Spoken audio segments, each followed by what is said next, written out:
It's because Jay Williams has made his way in. Look at Jay Will. Good to be here. Good to be here. I'm just here for work. I'm here.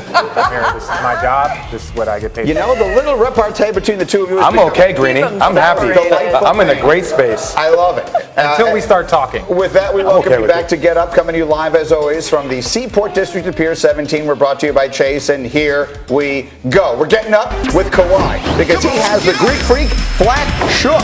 Is it enough to even up the East? We got highlights and analysis coming up in 1 minute. Then KD's agent speaks about the future. I, for one, believe every word he says, warning the fans of the Knicks, you're not going to like what you hear. Jay Will has the insight. And John Moran will be here in our studio. Jay Will's going to break down his game, his future, and his spectacular slams. All that and more as we get this thing rolling. Time to get up right now with our game of the night. And it's Giannis and the Bucks taking on the Raptors in Game 4. Bucks this year, NBA best 22-1 following a loss. So you figure they should be in control. And early on, Giannis, RJ, was. Yes, when you look at this and his attack and the way he goes downhill against the Raptors, it is one of the best. It's James Harden-esque. He does it again here. This time, Pascal Siakam, no match for him. 11 points for Giannis in the first quarter. He'd finish with 25 and 10. I mention that now because we won't see him again. Most of the rest of the night belong to the Raptors. And watch them working inside. They got an 8-point lead here.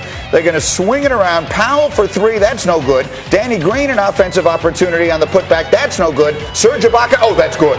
That's very, very good.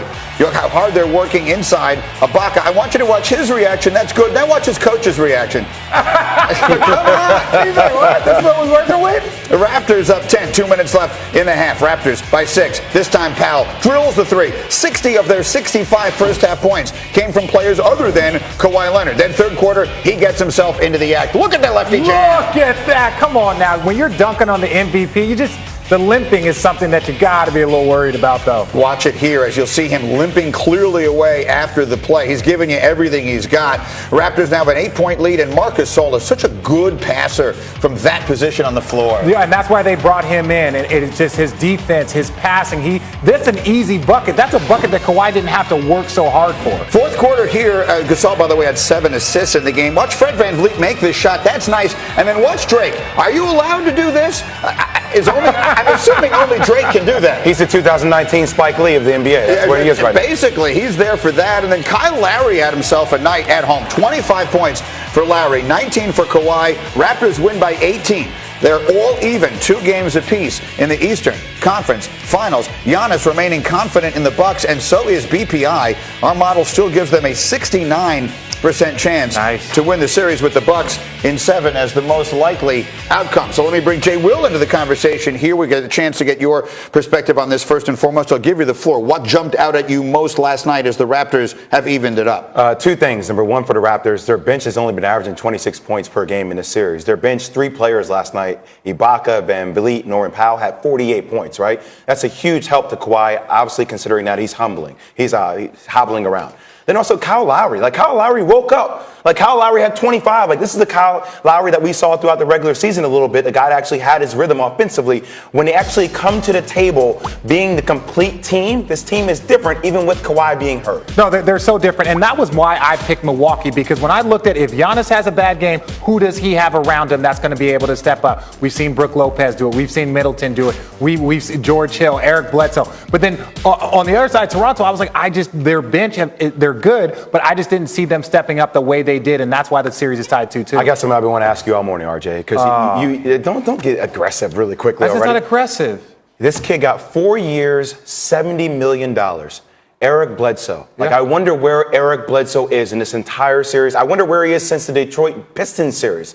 He's been shooting 24% from the field, 11% from the three-point line, 68% from the free throw line. Now, I know you have Malcolm Brogdon, who didn't play great last night. I know that in certain players that came in and played well, but you signed him to this max deal, to this big deal. You need him to be a significant player in this series. I agree. You need him. But where are you right now? You are in the conference finals. You have home court advantage. You were up 2-0, right? So my thing is Eric Bledsoe, especially when you're doing it by committee. Malcolm Brogdon's back. George Hill.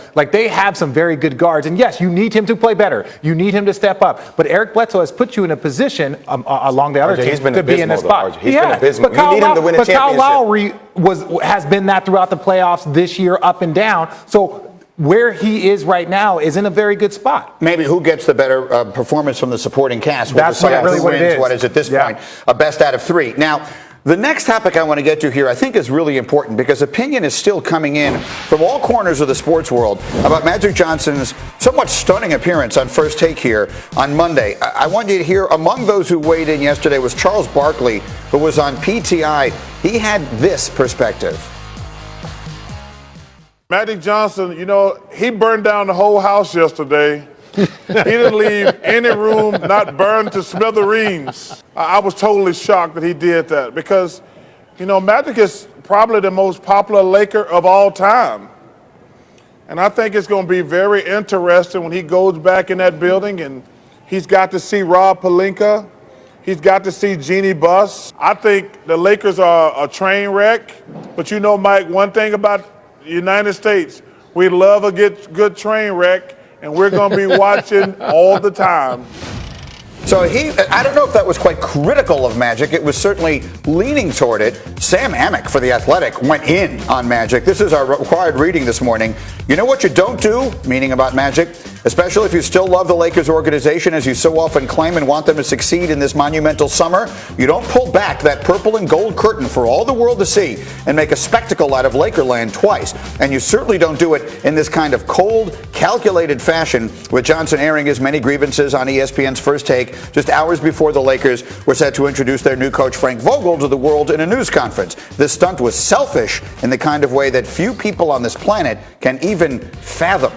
That is very strongly worded. Jay Will, can I unpack here? You Go ahead. Unpack at all. So Magic has always had impunity, right? He's never really had to accept the repercussions of his actions. I mean, this goes all the way back to 1981 when they wanted to get rid of Westhead, the coach, right? The coach back then. And he had a conversation with Jerry Buss and then said, okay, like, I'll give you some time. Next day, got frustrated, literally obliterated Westhead in the media, okay? So my thing is Magic only helped Magic with these comments. He didn't help the Lakers. He didn't help Jeannie Buss, who he blindsided twice. He didn't help Rob Pelinka. Now, look, I understand that people say, well, he should have, maybe just not said anything. But my thing is, like, Rob Pelinka should be fighting. Shouldn't that be something that should be red flagged? If you're running an organization, regardless of whatever conversation you had with Jeannie Buss, if you're going to run other businesses, whereas, and I saw you say it this morning, RJ, and I could not agree with you more. We know people that are grinding in this territory for years, decades to become president. So regardless of Magic wants to fly in or fly out and do this stuff, like Rob Pelinka had every right to say, he's not in office. He's not in the trenches with us. He's not grinding with us. He should have been BCC copied on everything. Rob Pelinka had the right to do that because Magic wasn't in the trenches. And then for him to be calculated to go on First Take and blow everything up and then expect to say, oh, I can go back in the building. I'm still going to support the Lakers. I'm still going to support Rob Pelinka. He doesn't support the Lakers or Rob Pelinka if he came out and he said all that. Now, I understand it would have been damaging towards his credibility as far as being a president, but you can't be a half-assed president. If you're going to be a president, you have to be a full president. You have to be there all the time. I'm telling you how it is. And look, I don't like you, but I agree with you. And so this is the thing. When I look at the way that the Lakers have been run, I've always said Magic needs to go and Rob needs to go, and there needs to be a singular voice. I would have been okay if it would have been Magic and Rob, and they would have brought in a David Griffin, a Trajan Langdon, someone that has the basketball mindset to do this in a grind way. But you're right, and everyone is right. Magic Johnson blew up the Lakers. He didn't kill their chances of getting a free agent because they're still the Lakers and they still have LeBron James and a ton of assets, but he didn't make it any easier. You can't say that you love someone and love an organization and then not even stab him in the back, stab him in the front and on national television. I would disagree with you. I think he did blow up the Lakers' chances to land a big-time free agent. I really think he did. I think he put everything on Front Street. Yeah. And I think if you're a free agent, if you're one of the Ks, even if you're Kimba, I think you're going to look at this whole situation like, do I really believe in management right now? Understanding Jeannie Buss and all the stuff that's came out about Jeannie Buss from Magic. Yes, and the issue here for all the free agents is you're going to go in there and you're not going to talk about basketball.